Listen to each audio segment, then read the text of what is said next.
Happy Friday, everyone. Hello, hello. I wanted to start today with a little quote. I've been reading this little book called Courage to Change. And there's a quote by Albert Camus. Never heard of him before. It says, real generosity toward the future consists in giving all to what is present. So I woke up giddy. I woke up giddy with just kind of being in love with myself and my life, and for no apparent reason. And it felt really good, and it made me think of yesterday's inquiry about self-acceptance. I was looking at the idea of self-acceptance as kind of a preliminary thing that needs to happen before we can release and change and ask for all this stuff. And so much kind of we're doing this and reaching. I know I have. Reach. More. I want change. I want to let go. Just kind of throwing the past, throwing ourselves under the bus because we want change to be this way because this looks better. And lately I'm realizing, wow, for any of that to happen and come through and to truly be sustainable, self-acceptance and radical self-love, unconditional love of the here and now, what's here, what's coming through your voice, what's happening with your body, what's happening in your relationships, the here and now, and that acceptance. And from there, then launching into like this release mode, right? And kind of a renewal. And so I love, sorry, I have something, my hair is going rogue. Gary Douglas of Access Consciousness talks about the bubbler. And you know when you take a little a pipe, when you blow bubbles, the kids' bubbles, and the person blowing the bubble creates all these geometric bubbles, right? It's so cool. And it says that, like, peeling the layer of the onion for personal growth, it doesn't work that way. He sees it as this bubbler. And you can keep popping these bubbles, right, to have release and change. And, like, pop that one, and that's going to go away. But guess what? The bubbler, the thing blowing the bubble, is just going to keep creating more bubbles, geometric bubbles, right? So what do we have to do? We have to work with the person or the thing that's blowing the bubbles. These bubbles are not going to go anywhere. There's no change really happening. It's like dusting in Colorado. You dust, the next day it's there. You dust, the next day it's there. We really got to get to the root of it. And in my perspective and my experience with my own life, I have found that just radically accepting and unconditionally loving myself starts to bring up these pieces of areas I've really judged myself, and areas that I can have compassion for myself, and areas that I can start to see as take away the label of positive and negative about myself and just be like, oh, well, this part of me is a contribution today. Cool. I'm enjoying this part of myself today. I'm not really enjoying this part of myself today, but I love it no matter what. And so this is kind of, I'm doing a new program called Renew You. It's a 3-month program, and the 3 words that I'm working with are receive, who else? Who just showed up? Tina, oh hi. Receive, release, renew, and this is kind of that first step.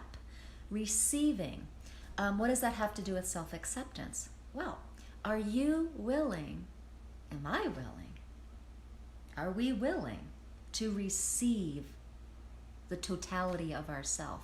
And that means our personality, that means the wounded ego, that means the higher ego, that means the soul and the broader soul, that means our bodies, that means our emotions and mental stuff. Are we willing to receive that? Are we willing to receive our potency as a conscious being? Are we willing to receive the potency of the information of our emotions? Are we willing to receive the potency of our behaviors and responses and reactions to life? Because it is through those things that we gain awareness. So isn't that cool? And I use the word we as kind of just a broad term of humanity. You know, I don't know exactly what your particular experience is, but humanity, this is part of our humanness, of being in a body. This is the human condition. And so self-acceptance and that self-allowance and being really willing to receive ourselves. I'm getting some comments here. Hello, Tina. Yes, cool.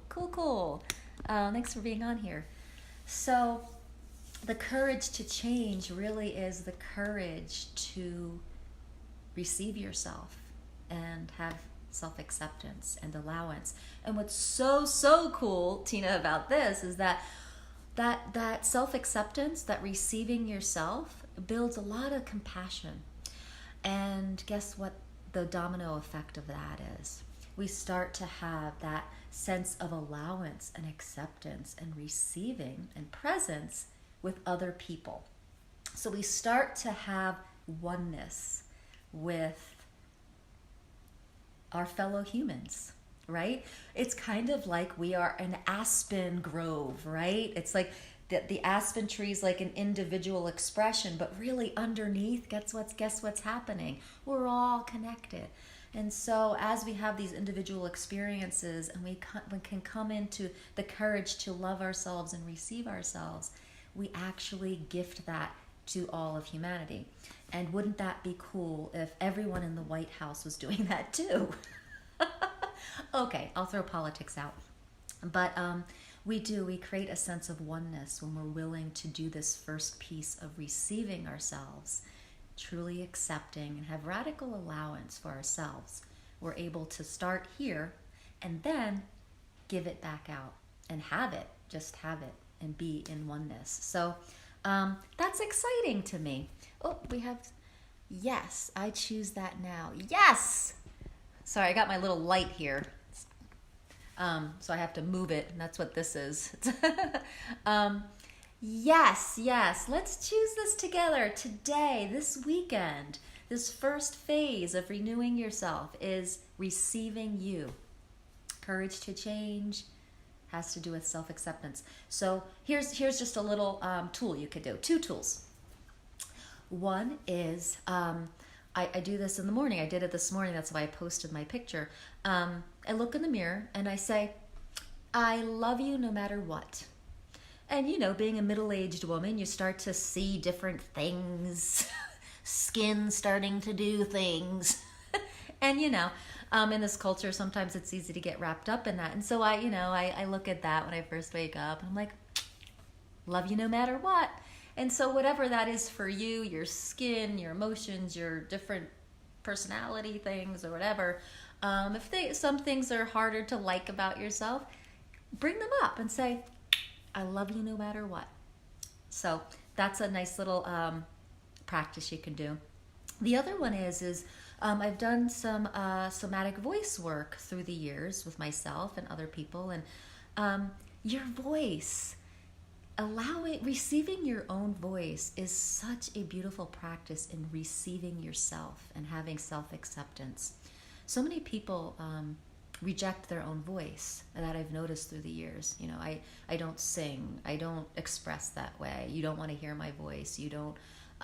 My voice wasn't meant to be heard in singing, and so to me that feels really a way in which we are rejecting ourselves and not receiving ourselves. And through the years, you know, I did that a lot when I was younger, and being a singer and a songwriter and everything. I was performing a lot and just starting to find the potency of receiving my own voice. So sing something today and notice what comes up. And if all this judgment comes up and negativity comes up, be with that. Love it anyway. And then say, you know what, I'm going to love my voice no matter what. And then put those judgments aside. So a little practice you can do is just singing an Om. Om,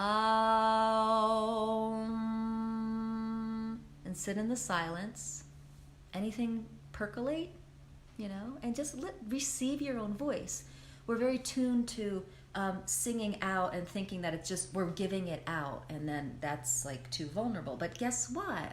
When you're singing, you actually can do it this way and bring the energy back to you. Receive your own voice. So 2 things to practice this week and to play with. I play with this stuff all the time, and it creates a lot of awareness and change in my universe and my reality and my mind, and it starts calming things down.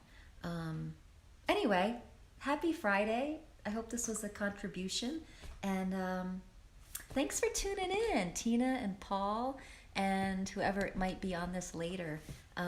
So yeah, Tina, yes, let's choose this now. Have a great weekend.